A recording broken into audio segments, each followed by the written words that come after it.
Oh yeah. Oh yeah, yeah, yeah, yeah, yeah. Yo. Oh yeah, yeah, yeah, yeah.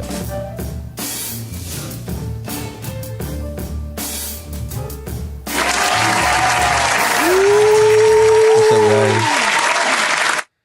Hey everybody, welcome back to PepTalks Podcast, Ep.4. My guest today is none other than just a great friend, great godbrother, father, entrepreneur, just a curious mind, huh? Yeah. Esteban Solorio, bro. Appreciate you, bro, for coming. Thank you, bro. You're gonna make me cry. Nah, bro. It's not like, a lot of people say Joe Rogan be like Yeah, spitting. the game and shit, but it's more of like, nah, it's just like, it's true shit. Like it's from, I appreciate that. from self, like me witnessing it. Yeah. We've known each other for most of our lives for a long ass time. Yeah. And I think that's why it's just more of like, it was so easy. I was like, I need to, and that's the cool part. Like I had said it earlier before, I had a podcast back in the day, and you were part of that one too. Yeah, on a really good episode. This was I think like 4 years ago. 2019. 2019. Yeah, 5 years ago. Yeah, it was a good amount of time. Let me just talk something real quick. All right, we're good. And yeah, that's why it's just, I'm excited. That's why I was really, even right now, we've been talking for more than a good bit. Yeah, but it's just more catching up. Of course. And this is what it probably will be. It will be a lot of catching up. Maybe I'll find out a lot of things, or we'll, like that I probably didn't know, but it's good to know. Yeah, I'm excited. I'm excited to be on the podcast as well. And yeah, so I'd like for you to just introduce yourself and kind of let them know what's been going on. Yeah, my name is Esteban Solorio.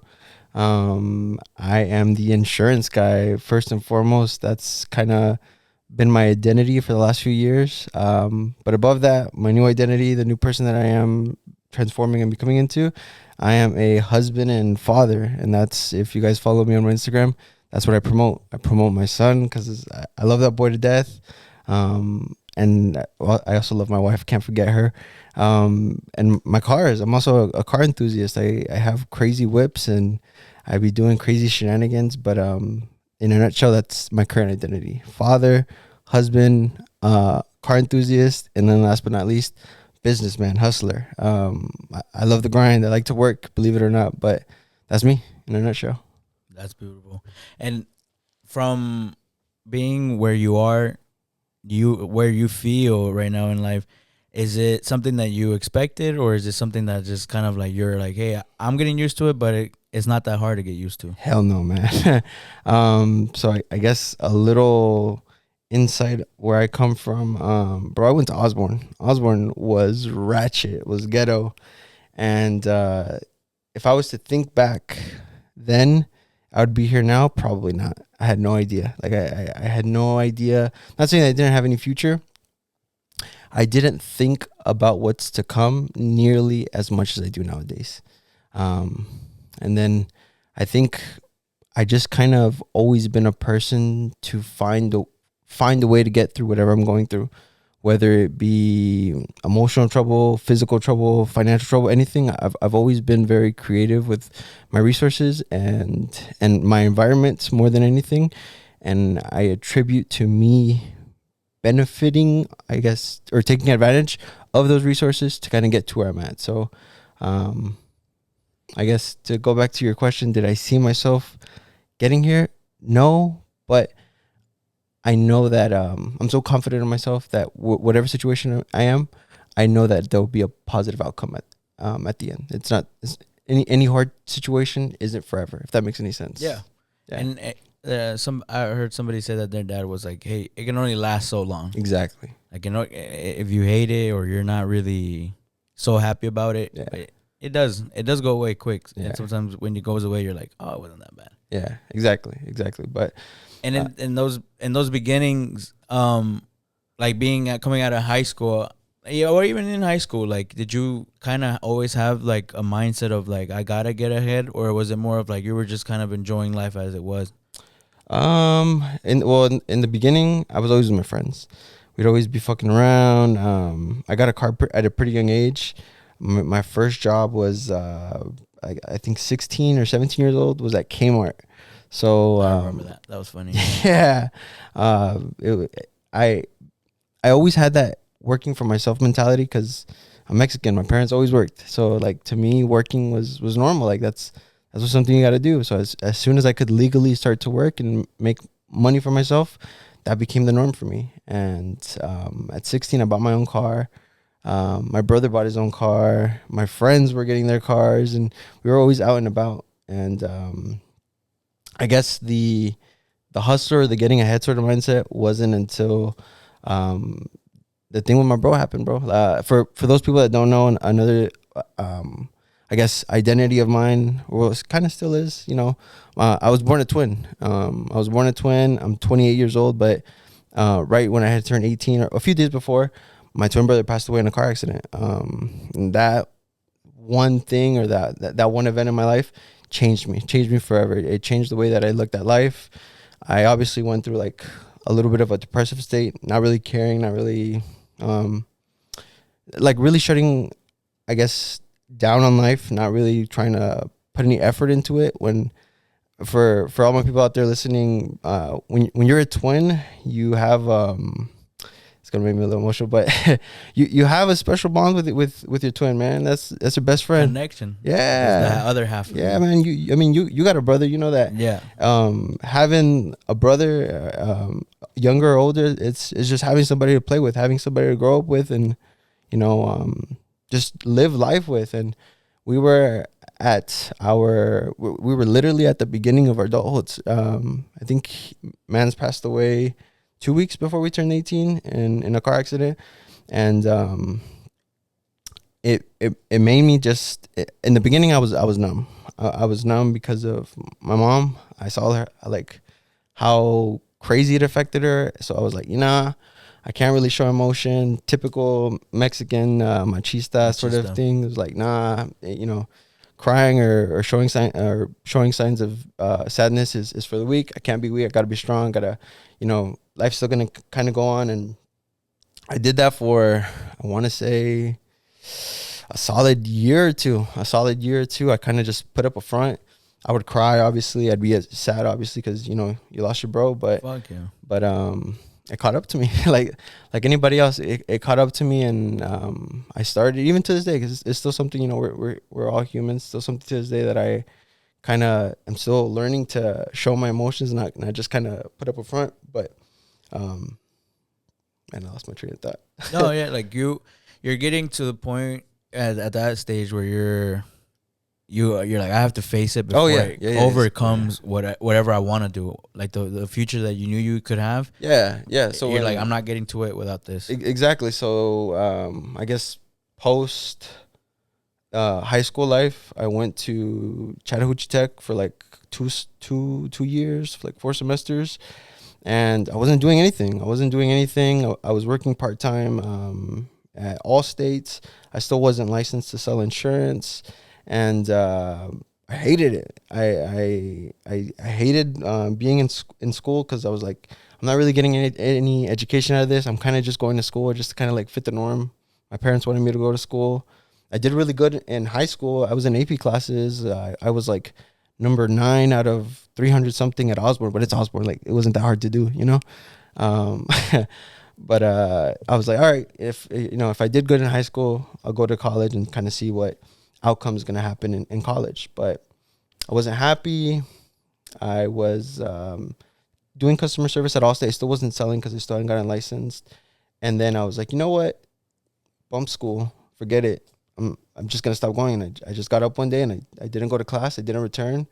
I wasn't making money at Allstate in the beginning. The boss that I had in the beginning was really cheap. Now that, like, I went through the boss stage and I pay employees, I realized that I was getting ripped off, and I guess one of my talents is insurance, or I guess selling insurance. I was really good at it. So I left, and I went to go work with my father-in-law. With my father-in-law in bodywork, because I love cars. That's probably my passion in life, is vehicles, cars, fixing them up. I've done that with a few of my projects. I get old cars and I fix them up. So I told myself, okay, I'll learn bodywork, and I kind of see where that goes from life. But then I realized, like, man, I got it good. I had an office job. I was in AC. I really wasn't doing any sort of like physical work like that. And I realized like Cheto's like the grass isn't greener on the other side. So, I mean, I stuck in body work for a few months, trying to learn it. Working with my suegro, he was cool. Shout out to my suegro, but he wasn't really teaching me. He just had me more of a chalan. Chalan. Yeah, and I was just like, nah, like, you know, this isn't gonna work. So my first Allstate boss reached back out to me. He's like, yo, I'm sorry, like, you want to come back? You want to come back and make a little bit more money? You just got to get licensed, and I'm going to get you back as a manager. And I was like, you know what? Fuck it. Like, all right, I'll try it. I'll go back to Allstate. I'll get licensed. Esta vez igual chambear. Like, I tried the chamba that I thought I didn't want it to do with the auto body, but it didn't work. So I went back and I actually tried insurance. I got licensed. And then that's when I guess I started making the insurance world connections. I got connected to realtors. I got connected to loan officers. I got connected to car dealerships. And I was really quick at coding. And I'm the type of guy that in insurance that kind of goes above and beyond, where, like I was telling you before, if I have a customer that has an accident and I kind of know how to show or prove that accident wasn't your fault, or I can throw you a little course and it'll save you $100. I kind of do those little things. And I guess word got out that a young bilingual kind of smart sort of guy is doing insurance. And I got heavily associated in the insurance world at a young age. So I sparked up. You forgot to mention that I feel like a lot of people who are just like, hey, this guy's not fucking over anybody. Like, this is one of the first good guys that's on this. I know there's probably a lot of fucking corrupt. Oh yeah, I mean, I think in any sales job, not now that I'm older and I kind of see it, sales is one of those things where it's one of those few careers in any sort of sales. I'm talking a realtor, I'm talking mortgage loans, I'm talking insurance, I'm talking car sales. Any sort of sales is one of the few things that your direct effort reflects your paycheck. It's not like a regular 9 to 5 where you put in the same amount of hours and you can be an employee that goes above and beyond, but your paycheck's never going to be more. Sales is. So once you get a taste of that commission, and once you get a taste of like, yo, if I sell more, I can make more. I can literally control my how much money is going to come into my life. It's hooking. I've always told myself, if I don't do insurance, I'm not quitting sales. I'm always gonna like yeah, because it's just so rewarding. And when you're good at something, you want to keep doing it. Yeah, and I feel like it felt more instinctive, huh? Like you were like, oh, why is it? This is kind of easy to me. Yeah, and then like in my mind, I already had made the decision. I wasn't gonna go back to school. I was just gonna kind of see where life would take me. So I was like, not that it's my only shot. I'm just going to make, like I was saying at the beginning, I'm going to make the best of my environment. I'm going to make the best of my resources. So, I guess I left off with, I finally got licensed the second time I went back into insurance, and I blew up. I blew up with a lot of my referrals, and my boss at the time, his agency got shut down because he was having us do some unethical stuff. And also another thing in sales, and I see whenever you try to kind of get ahead, whenever you try to get ahead unfairly, unethically, it might be, you might be at a high for a little bit, but that high is not gonna last long. You're either gonna get caught or you're gonna fall. Something's gonna happen, and at the end of the day, everything kind of comes to light one way or another. And unfortunately, my first boss, what he was doing or what he kind of had us doing, came to light. His agency got shut down, and from Allstate, I went to State Farm. I actually went to work with your sister. Your sister got me the job at State Farm. Oh, really? In Buckhead, yeah. Oh, shit. Yeah, Vidi. Me and Vidi were at State Farm. It was a different environment, bro. It wasn't as relaxed. No, I'm not gonna say it's relaxed. It wasn't as and the right word accommodating. It wasn't as accommodating as Allstate was for me. The previous boss that first boss that I had, he was very strict and he was very by the book, but like I didn't feel like I was being babysat, or I didn't feel like like we got shit done. Yeah, exactly. Like, and we do shit here. And at State Farm, I felt like no matter how hard I tried to get it, I wouldn't, it wouldn't fit. Like I couldn't understand the system. I felt like I was going to your sister like every few hours to ask her questions. And then I felt like my new boss was looking at me like I'm stupid because I wasn't getting the sales or I wasn't understanding it. So my second Allstate boss reached out to me on Facebook, kind of like thirst trapped me. He got one of his employees to reach out to me, and I was like, yo, yeah. And we started chatting it up. And then not even that boss, but through the employee, she told me to come in through an interview, and then the boss gave me the interview. And at first I was skeptical. I was skeptical about going to work with my second Allstate boss because he was paying way more commission than what my first boss was. And when I mean by way more, like I'm talking way more. Like just an example, if I was to sell one policy with my first boss, let's say I'd make $30.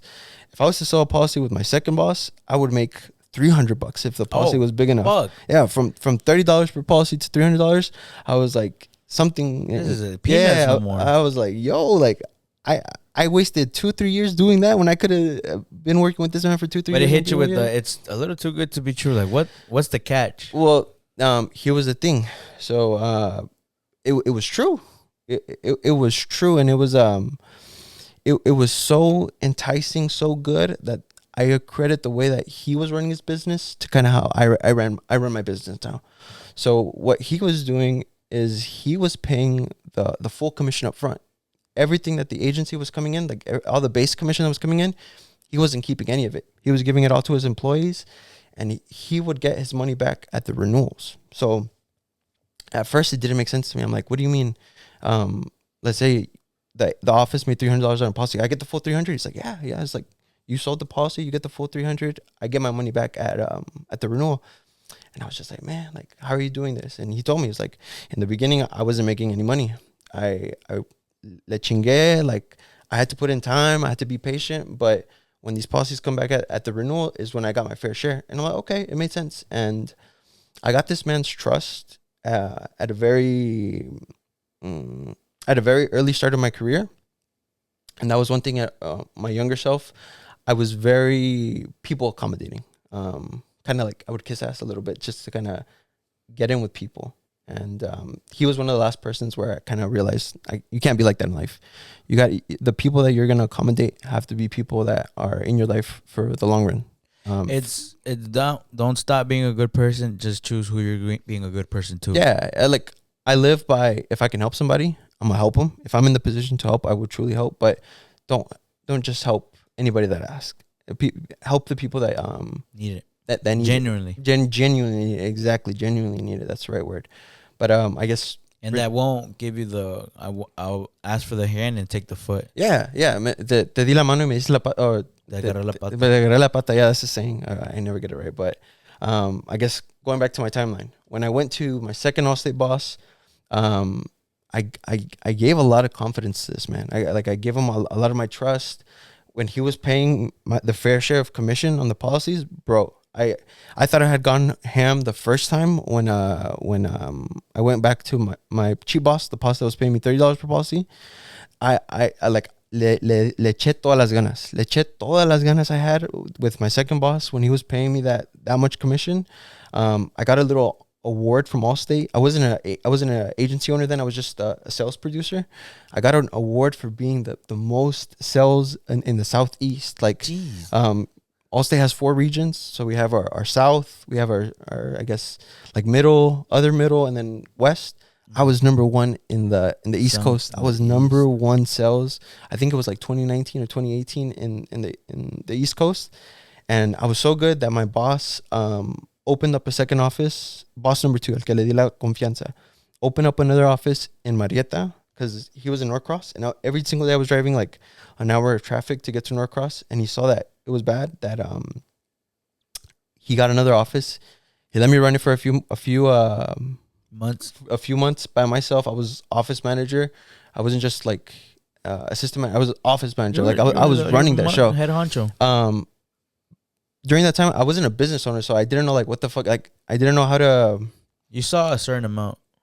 Well, no, in the sense of he put me in an office manager setting, but I didn't know how to run people. So like I was running this office, pero yo todavía, I was still nomás chingándole a las ventas. Like I was letting everybody kind of Run around, do whatever. run around, kind of do everything. At first, it wasn't really working. Like other people were just like, because there's, you know, and when you work, there's always some people that don't really work. There's some people that just kind of are just there for a check.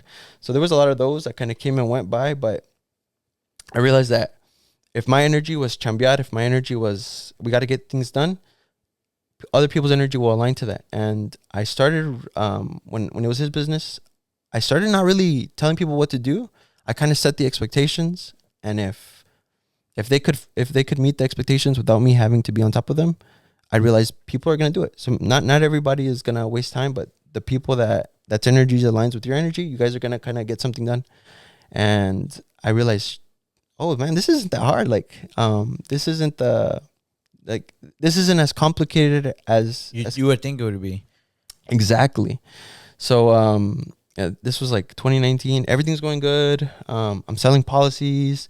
I'm not the agency owner. Like I'm not the one cutting the checks. I'm not the one hiring people. I'm not the one doing payroll.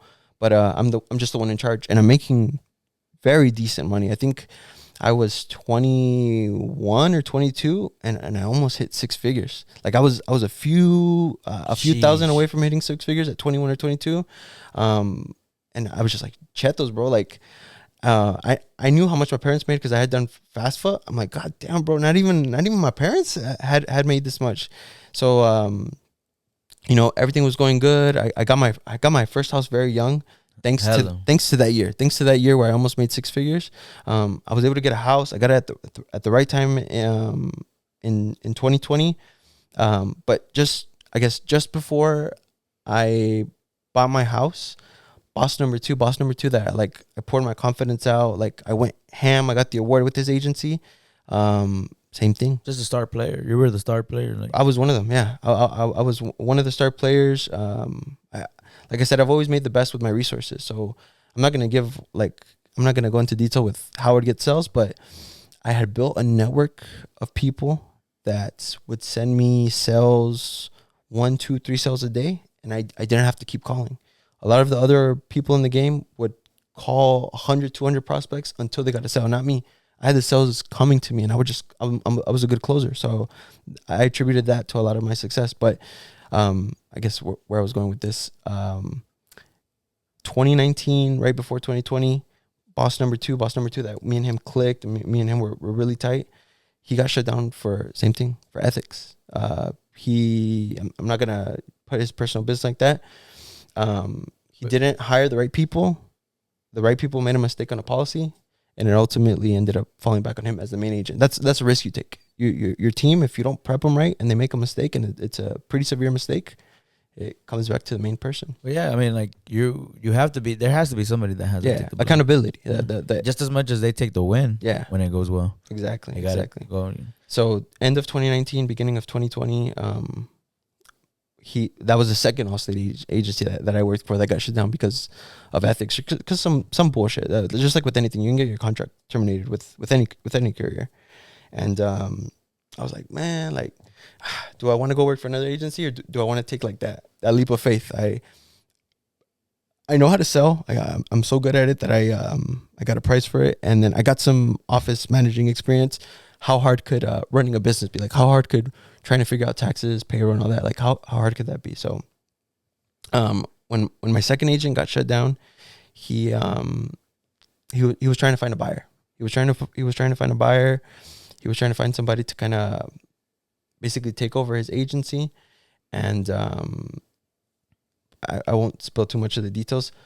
I got the opportunity to basically take over his business without having to get a traditional like loan or exactly, bro. I was making money. I had good I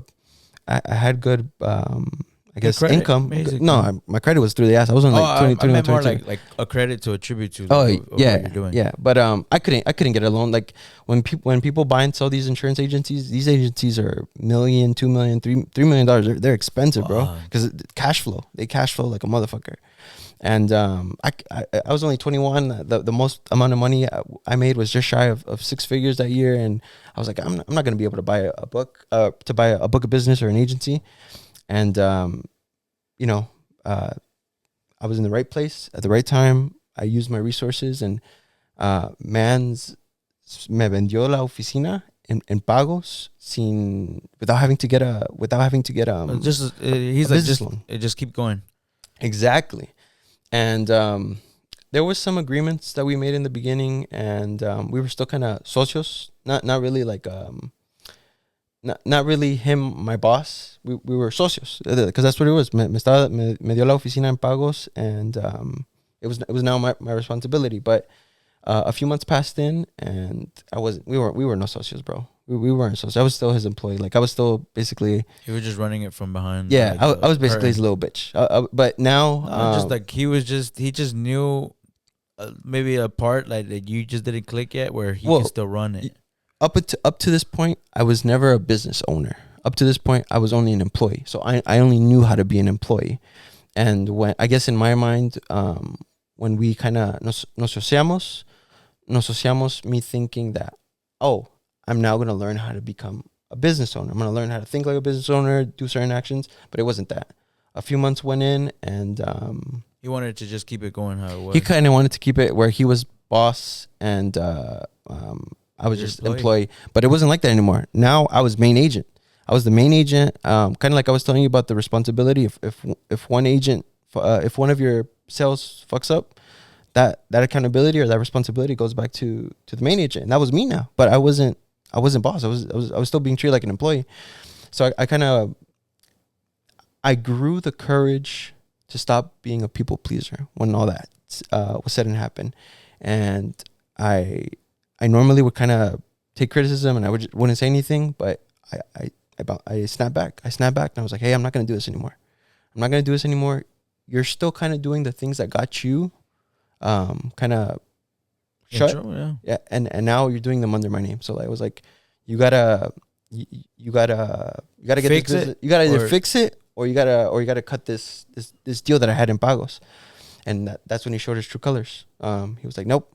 He was like, we got a contract, bro. He's like, we got a contract. You're going to pay me this much. You're going to pay me this much for 10 years. And like, if you don't stop paying me, I'm going to sue you. I'm going to go after your house. Like, I'm going to do all this. And I was just like, you know what, bro? Like, that it is what it is what it is. And part of our, like, socios, I was in his office. Like, he owned the building where my agency was at the time. And I just got up and I dipped. And this was kind of when your brother was working with me. And your brother, shout out to my boy Toño. Hit that man's up if you guys are looking for a loan. But Toño is one of the real ones, bro. Toño is one of the real ones that when I went off on that man, he got up and he followed me, bro. He followed me to my crib. I did not have an agency for like almost 2 months. I didn't have an agency.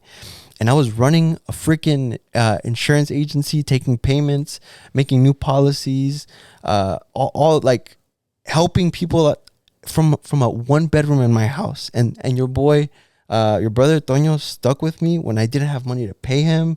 Like, he's one of the persons that I attribute my success to, and I'm forever grateful for that, man. But up to that point, I still didn't like know what the hell I was doing, bro. Up to that point, I still had the mindset of an employee. I didn't have the mindset of a business owner.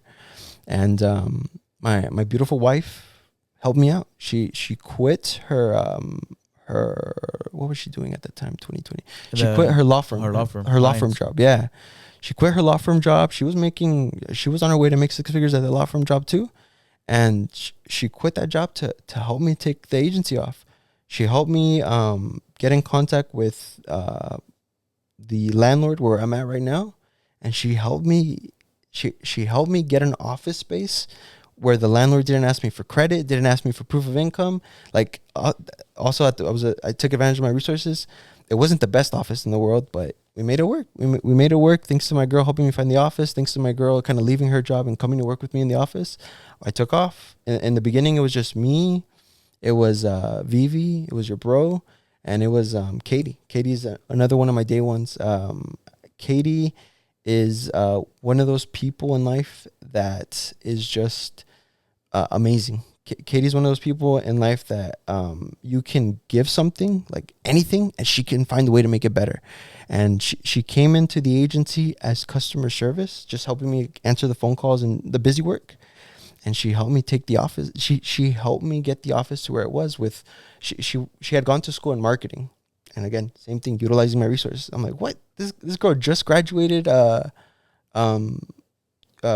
West, what's it called? Georgia West, University of West Georgia. University of West Georgia with a marketing degree, and I have her here doing customer service. I'm like, no, bump that. I'm gonna use you to your full potential and push you, because you can't get comfortable. Yeah, we started with Instagram, and she started administrating my Instagram. She started making posts.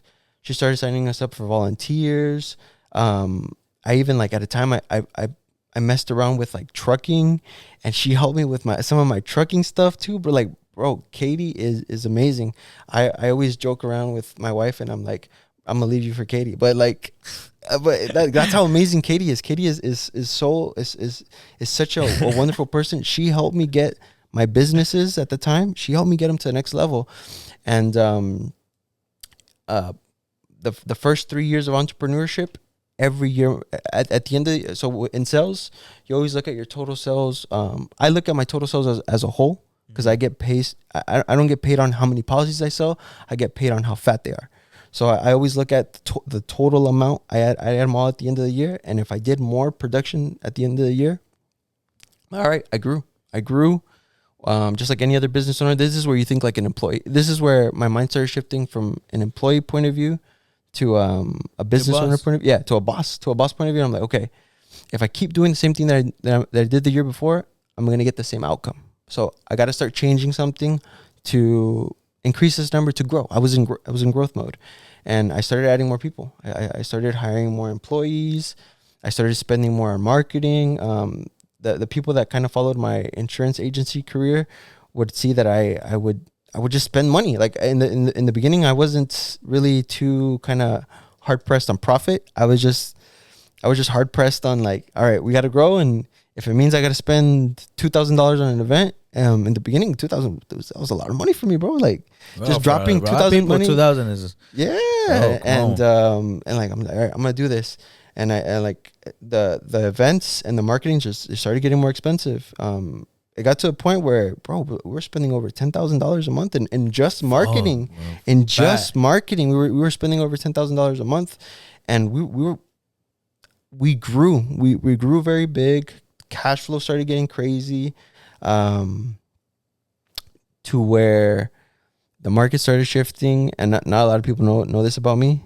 I decided to collect check, bro. I decided to sell my agency, and I basically was able to come in with my agency at one size, being half of what it was, to tripling the size of the agencies.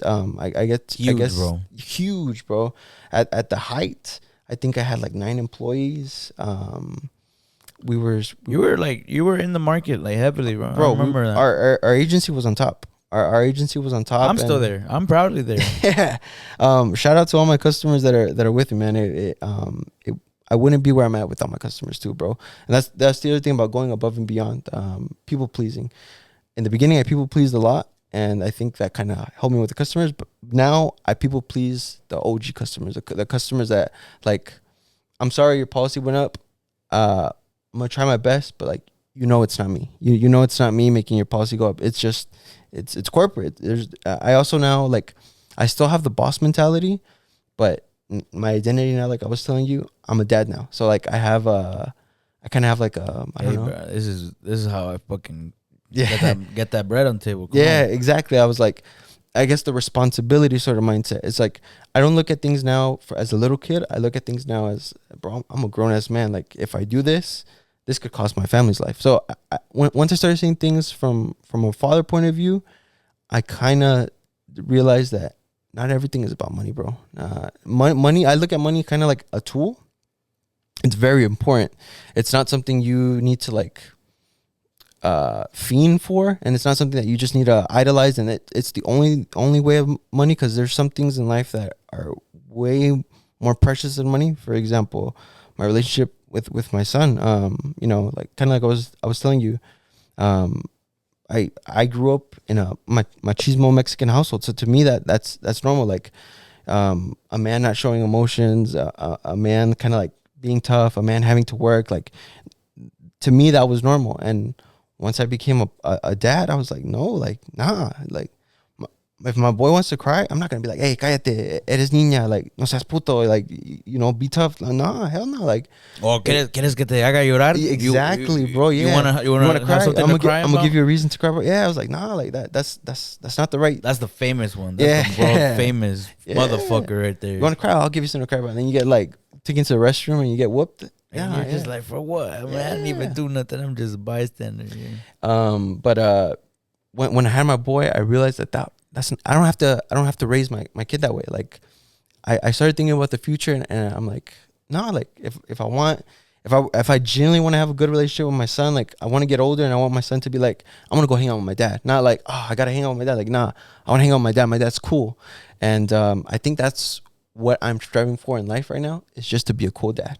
I think that answers my identity really cool as a cool dad slash hustler slash businessman, because I'm not stopping just because I sold my first business, but that's part of life. I hope where I can continue to flip business. I can continue to repeat that process where I buy a business, I double it, I triple it, quadruple it, whatever I got to do, 10x, like some people say, and I can sell it. And then just continue the process to see where life takes you. Continue doing the same thing that I was doing subconsciously, where I make the best of my surroundings and my environments and continue to grow. So I guess that's the plan. That's how I would identify it. It started at 18 years old when I lost my bro. I was working at Kmart. I wasn't making anything, to being a father, being under 30. I try not to brag, but like I'm very freaking proud of myself, bro. Fuck like, yeah, bro. I'm very proud of myself because I came from literally the lowest income high school in Cobb County to where I'm at right now. So like I'm really proud of myself. Like I told you, I want my son to look back and be like, yo, my dad's fucking badass. My dad's un chingon. It's a big shoes to fill right now. Yeah. Big shoes, Nick, and they're gonna get even growing more and more. Yeah. And that's the beauty of it, that like you just want to keep. I think that's a good thing too. I had that. It's crazy that I had that feeling of like, damn, or my kid's gonna be like, my dad was cool, or was he just a lazy fuck? Like, yeah, I feel like that's a good. If anything, if it could be a fear, you're like, that's a good fear to have. To be like, I don't want to be a fuck up in his eyes, because I need him to know that like he has somebody to look up to. Yeah. In that whole story right now of you growing through that, of a process of getting to where you are, and where you got to in your business, there was a lot of tug and war of highs and lows. Like everything looked good, and then boom, without a doubt, good, bro. boom. Without a doubt. What fueled your resilience? Because at that point you didn't have a son. My brother, man. Like losing my brother. So in my family, twins are generational. My grandfather is a twin. Oh, and same shit, bro. He lost his brother at a much younger age, but my grandfather lost his brother when they were kids, and he kind of had to go through something similar. But I remember like when my twin brother passed away, my grandpa came to me a few days after, and he was like, "Hey, it's not what you want to hear, but it's what you need to hear. Life's gonna go on. Life's gonna go on regardless."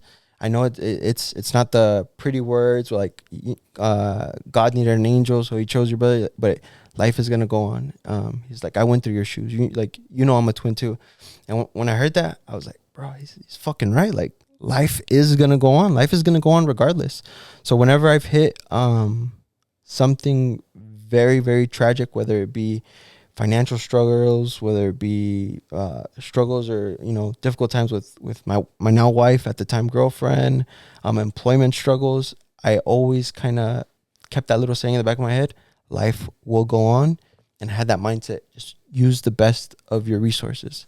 Like I remember when I first started my own insurance agency, I had a pickup truck. I had a 1984 Ford F-150.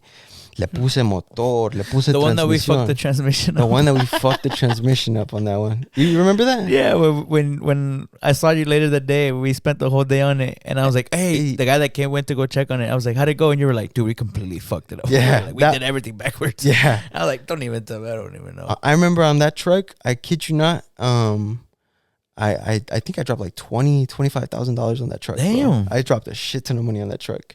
But again, when I did that back then, I was living with my pops, my moms, and I was making these fat commission checks. So like at the time, no se me hizo mucho. You're just a kid in a candy store. And when I started the business, I was now a homeowner. My girl, we still weren't married, we were engaged, but she was living with me. And I've always had, I try not to be a machista, but I always kind of had that machista mindset where I got to be the provider. Like, fuck that. Like, nah, you're a man. Like, you, and especially with the job that I had, like, nah, you can provide. Like, don't make your girl work. Your girl works if she wants to work, but that's always been my mindset. So like, I had that pride that I had to get ahead. But I remember when I started the agency, I had no money, bro. I remember I couldn't pay Toño. I remember I didn't know where the next source of income was gonna come to buy. It was around Christmas time to buy Christmas gifts. I didn't know, like, I had no idea where it was gonna come. And I remember I had to get like a little personal loan through my pops. And as soon as I got that personal loan, like as soon as I got it that day, that shit went to pay bills the very next day. Like I didn't get to keep none of it. No pude disfrutar. And I remember I was like, you know what? Fuck it. I'm gonna bite the bullet. I'm gonna sell the truck. As much as I didn't want to sell the truck, bro, as much as like I wanted to finish it, paint it, and get it to the way I envisioned it. It was a nice truck. I sold it. I sold that truck for $5,000, bro. $5,000. I spent $25,000 and like a year and a half of fuck the money, like my time, bro. I spent so much time and effort on the truck to just sell it for $5K. And same shit with the $5K. As soon as I got that $5K, it just went right back out to like pay payroll. Yeah. So it's just realizing what's important in the time and realizing what's not important at the time. And I think in the time when I had the money and I wasn't stressing, the truck was important to me. So I put a lot of effort, a lot of money, a lot of sweat and time. And then when I was starting the business and I was like, yo, I got to make this, the truck wasn't as important. So it was easier to let it go. And that's also another like thing that I've learned in life. What matters today might not matter tomorrow. So don't beat yourself up on stuff, you know. If it doesn't get to like when you want it. Exactly. And you feel like you need it. Yeah. Damn. And that mindset as a boss that you grew of being very thankful, very appreciative of your employees. Do you think that's something that you would 100% recommend to people nowadays? Yes. Yo, bro, without a doubt. So I'm not the typical like boss that's just gonna, hey, I need this done. Hey, go get this done. Don't ask me why. Like, go get this and I'm your boss. I pay you. Nah, I'm the type of boss where it's like, hey, like, you guys, if we get to this goal, like if I make this money and we make this bonus, we're gonna take off this day. We're gonna, we get an extra bonus. We're gonna go fucking to this. I'm not gonna throw a pizza party. We're gonna go to this nice ass restaurant. I want you guys to order whatever the fuck you want. Yeah, exactly. We're gonna have a good time. I was that type of boss, and I think me treating people for who they are, for people, I think that helped me retain the employees that were with me for day one. Like your bro worked with me a few months with no pay. Not too many people will do that, right? So yeah, you saw what your boss was, who you didn't want to be, and you changed it. In fatherhood right now, what's something that you're changing, that you want to implement in your kid, that you felt like maybe I would have benefited off of this lesson? Quality time. My dad, he's a truck driver. He's been a truck driver for like 30 years, and man's is always fucking working. Like I remember there'd be trips where my dad would leave Monday through Saturday, Monday through Sunday. Like there'd be times where I didn't see my pops, but I had like, it's not like, I know I'm lucky to have a dad and lucky to have a hardworking dad, but it's like, all right, I got a pops, but I never see him. And now that I'm older, I understand why. Like, he had to do what he had to do. He had to do what he had to do to be a provider. It was 5 of us. So it's like, he's not going to be at home every single day and like be playing with us. But now that I'm a father and I'm blessed to be in the position that I'm in, if I can take a day off of work and only dedicate it to my son, I do that now. So I started taking off Tuesdays. You guys feel free to hit me up if you need me on a Tuesday. I'll get back to you on a Wednesday. But I spend Tuesdays with my boy. Like this Tuesday, we went to the Fernbank Museum. And then we spent the rest of the day chilling, playing, eating bolis, and just fucking around in my garage, man. So I love it. Sounds like a fucking good time. Yeah. Shit, even if I wasn't a kid, that sounds like a great time. Yeah. With all of that going on, do you, as a dad, as a young dad, Mm. maybe I feel like a lot of our dads didn't have that opportunity or that luxury to keep that individualistic spirit. How do you do that? Like, what do you think? Because you seem very happy with what's going on. Or do you feel like at this point in time, hey, I don't need to be an individual. I need to be a dad. So I kind of see life as identities, whatever's going on around you. I have the responsibility, kind of like my upbringings. I have the responsibility as a father to not just provide for my wife, but provide for my son. And part of the generational curses that I'm trying to break, I don't just got to provide for him financially. I got to provide for him emotionally. And emotional development is very, very important. Like, I don't want my bro to I don't want my son to kind of not be able to express himself because I grew up that way, and to me it's not normal. That shit fucks you up, bro. Like, yeah, you can be all tough and you can like not show any emotions, but we're humans, bro. We're made to live our emotions. We're made to. I mean, I'm a believer. I believe that God created us to enjoy this earth. I don't think God created us just to work and pay bills and like or die and do that again. Hell no. God made us to, at least for what I believe, He made us to fucking enjoy life. And whether that be with like the world, because some people are like into nature, whether that be into family, whether that be artistic, you're supposed to enjoy your life. And I feel like that same mindset, I carry that into my business. That okay, we gotta work, but we also gotta enjoy ourselves. No nomás te tienes que matar trabajando. I mean, you can work hard, but no A nomás break para, will push you 10 times. Where keep going, and a burnout brings you 10 times back. Exactly. Damn, and it's a balance. Yeah. And I think that's what I feel like will make the difference of what's gonna happen, where you have the control of changing. Yeah. Now I feel like I'm a true believer that in this generation of men that we are becoming, we're kind of like, fuck that. It doesn't have to be it doesn't have to. It is the way it is. Yeah. No, man. Like, why do you have to keep doing the same shit that your dad did? If you don't like it, change it. Yeah. But I feel like a lot of them were just kind of like, how? Like, what do you mean now? Like, find it, but do something that makes you happy. It's hard. Like a lot of things that I see in the younger generation that the older generation doesn't do. Therapy, bro.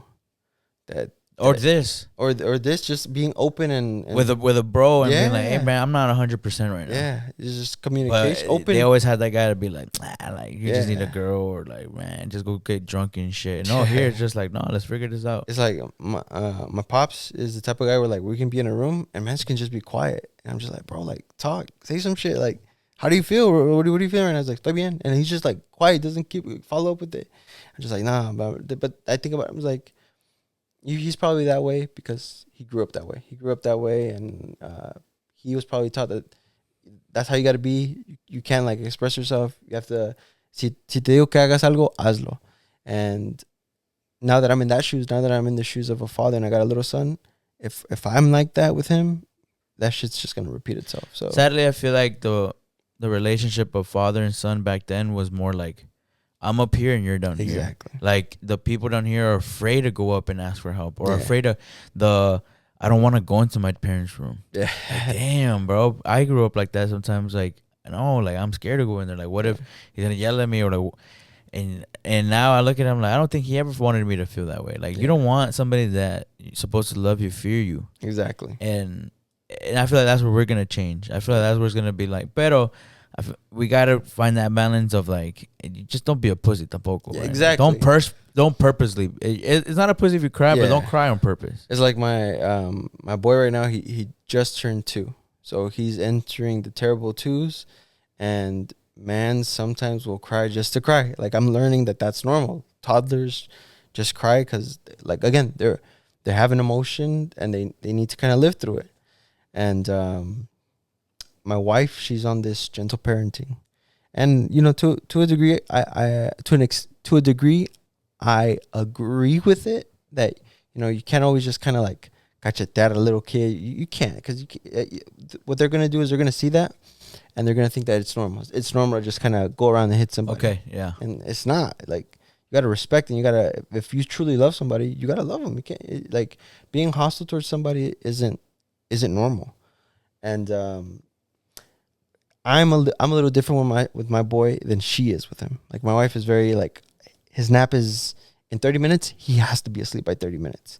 And I'm just like, cool, his nap's in 30 minutes. If he falls asleep in 40, 50, even an hour, it'll come up. He'll sleep when he has to sleep. I'm like that. And I'm a little more, I guess, chillax with my son than my wife is. But because I am a little bit more relaxed, I'm not the parent of comfort, which right now is good, because right now he's throwing tantrums. He's throwing tantrums and he's crying every second. So, like, every other second he's running to mom and to be with mom. I think right now I'm like the cool parent. I'm the parent where it's like, oh, my dad is downstairs in the garage working on his car. All right, I'm gonna go over there and fuck it. And I like that right now, but I realize that, like, part of him reacting to that is maybe because I still have a little bit of that trauma where I'm just like, I shut up my emotions and I'm not working on it, and I have to be a little bit more open with it. Like, in the long run, if I continue to be like that, if he only kind of goes to his mom when he has issues, he's only gonna want to go to his mom. And I'm subconsciously, I probably will start feeling a little salty, like, yo, like, son, you can't be comfortable to come over to me. But it's me kind of catching on to it, like, yo, I'm like this because I grew up like that. I gotta show up. Exactly. And that's where you start. You start by acknowledging those little things in your life, being bluntly honest. That's one thing that has always helped me. Be honest with myself. Dang. And just trust, because my parents always told me that, like, hey, fucker, like, you didn't come with an instruction manual, like, the man, like, give me a break. Like, that's one thing that I'll always remember. That, like, my mom always told me, like, nobody taught us how to raise, nobody teaches you how to raise your kid. And at the same time, nobody can, because not everybody's the same. And you're just like, you learned that, like, maybe they really did a great job. Yeah, they did a great job. I'm very appreciative of my parents. One thing I always tell my mom, she always thought my dad was really rough on us, and he really was. It got to the point where he was an asshole.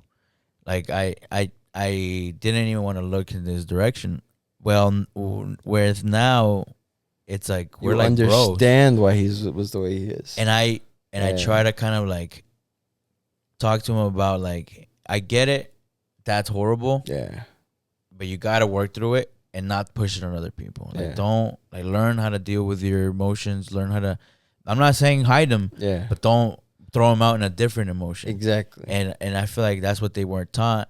But you just go back and be like, we taught how? Like, it's not that they were taught and they were ignoring it. No, it's that they weren't given this opportunity, a luxury to even think. Exactly. To be like, what am I happy? Yeah. Like, it's even now, like, he'll be interested in something else, and I'm like, oh, but how are you? He's like, man, who gives a fuck? Like, listen, look at what I'm showing you. Like, fucking enjoy this shit. Like, it's cool. I think it's I think it's like that with a lot of, especially Hispanic parents, bro.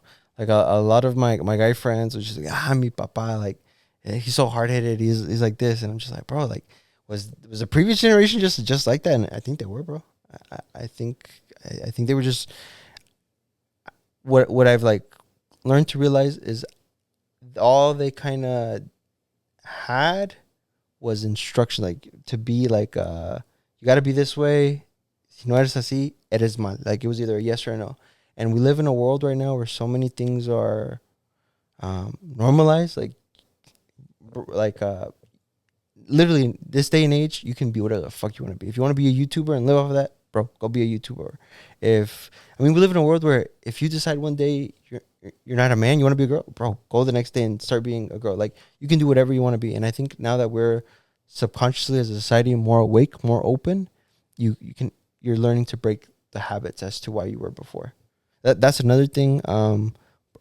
Because of TikTok, I am a conspiracy theorist. I'm a big conspiracy theorist, bro. Really? Yes. You just get so deep into, like, of what it could be. And it makes sense sometimes. You're like, okay, that does make some fucking sense. And I think that's why even more, I'm a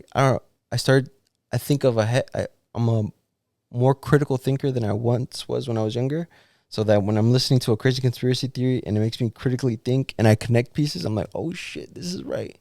And some conspiracy theories are like, some of them are just trash to kind of get into your head, but some of the ones that I listen to, I'm like, oh, it makes sense. Like Makes a lot of sense. one of the ones that I thought was a conspiracy theory, but it's actually true, is school, bro. Like school was developed. It was either Henry Ford or it was that other Rockefeller, the oil billionaire from back in the day. Those motherfuckers gave a lot of money to the school board to kind of implement to implement the 9 to 5 regimen at an early age. Oh shit! You go to school, you have a break, and you go the rest of the afternoon, and then you go home. And like what they're doing, I guess subconsciously, is they're preparing us to kind of become workers, to accept that that's normal. Follow the regimen, follow the schedule. Exactly. Hey, buddy, you wake up at this time and you go to sleep at this time. Yeah, you got to be on time. You gotta listen to your teachers. You got to try to be your best, because it's supposed to follow that. It's supposed to follow that thing in business. Especially if you're in the corporate world. If you're in the corporate world, you got to be on time. You got to listen to your manager. If your manager tells you something, like, don't question it. Like, no, bro. Like I told you, I think we came to this earth for a much deeper purpose outside of just working. I don't think we were just meant to work. Yeah. To just lose ourselves into something that maybe it isn't even what we want to do. Yeah. And it's hard to think that a lot of people went their whole life not knowing that, not realizing that. And then there's like this one like picture where it's just a guy running after like the money, and then it's a video and he's like on a treadmill, but then like he kind of falls into when he's getting older, he kind of gets the money, and then when he kind of gets the money, boom, he dies. Exactly. And that's what I'm saying. Like, this generation is kind of realizing some of this stuff. Like, hey, let's go back to the point where it wasn't all about like having, but it is cool. Yeah. And sometimes you get lost in, am I just making up an excuse, or did I really try? And now, like you said, now that I'm here, I'm realizing like, okay, maybe it wasn't all of it. Yeah. But some people just don't get to that point. That's what they're missing. Yeah. And it's either they lose that drive and they give up halfway, and they're just like, well, if everybody's doing it and it seems like there's going good for them, and it's inevitable, and then nobody can blame anybody but what happened in the past. It's kind of like what we were saying before we started the podcast. We kind of all live, or we kind of are all living life very similarly in our own way. It's like we all went to school. We all had our journey where we changed after high school, and then we're in our I'm almost in my 30s, but we're in our mid-20s. I like to say we still are. Like, we're in that position now in our life where our friends are getting married, our friends are having kids, our friends are buying houses, and it's just like, one thing you got to understand is like, what one friend or what one person might be doing isn't necessarily what you have to do. It's just everybody has their own timeline. Maybe not everybody will get a house in their lifetime. It's okay. Maybe some people might not get married. That's fine. Maybe some people, might have a business while someone's still working at the same job. That's cool, bro. It's just like, don't compare yourself to other people. Live your experience. Live your journey. And like I was telling you, make the best out of it. Make the best out of the situation that you're in. Yeah.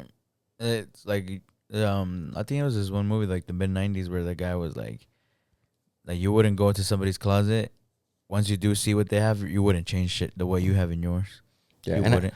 I feel like part of the way society is right now, social media. I think social media paints a lot of false narratives, and I've fallen into that trap too. That you got to have money. You at a certain age. Well, not just that. It's just like this is the only true way of happiness. If you got money, if you work for yourself, if you do this, if you do that, and it's just like that's the only way to get ahead. I'm not saying that that's a bad way, but not everybody's dream is to have money. Some people's dream is to like be in the wilderness, like not be around people, just to kind of be by themselves. So understanding who you are, exactly. You do have to kind of try to before you want to get ahead. Like that will, I feel like it will be a stopping point at a certain point where you're like, where am I? Like who am I? And it's harder to do it when you're older. As people, I think we change. I think we all go through growth. So like I'm 28. 21, 22-year-old Esteban. If 28-year-old Esteban had a conversation with 21, 22-year-old Esteban, I'd probably be like, man, this motherfucker's annoying. Like, get this motherfucker away from me. Like, I don't have nothing in common with this guy. Probably. But I think going back to how I presented myself, identities. I think we have certain identities in our life, and you gotta ride that identity wave. That identity that you are at the moment is not who you have to be a year from now. Fuck it, a month from now. Like you can literally change the trajectory of your life by just putting in the work. We're just trying to do it. Some people are in much worse situations and don't have the same opportunities. But if there's something you want, just you can go after it. Put the effort, put the time, and you can execute what you want to do. Fuck yeah. Hey guys, thank you for making it to the end of the episode of Pep Talks with Esteban Solorio. This will be part 1 of part 2. Next part should be up next week, where we keep continue to talk about the ambitions and how Esteban has dealt with his ambitions over the years. We'll also get to hear about his crazy lineup of cars he's had, as well as any new ventures he's thinking about. Maybe you guys can pick up an idea or two about what you want to do next. Thank you again for joining me, Esteban, on this episode, and thank you guys for listening. Hope to be able to give you guys many more episodes as the weeks come. And any ideas you guys have, anything you'd like to see, please contact me. Pepex70 on Instagram, on YouTube. Please subscribe, follow the show through YouTube, and listen on Spotify. Thank you guys.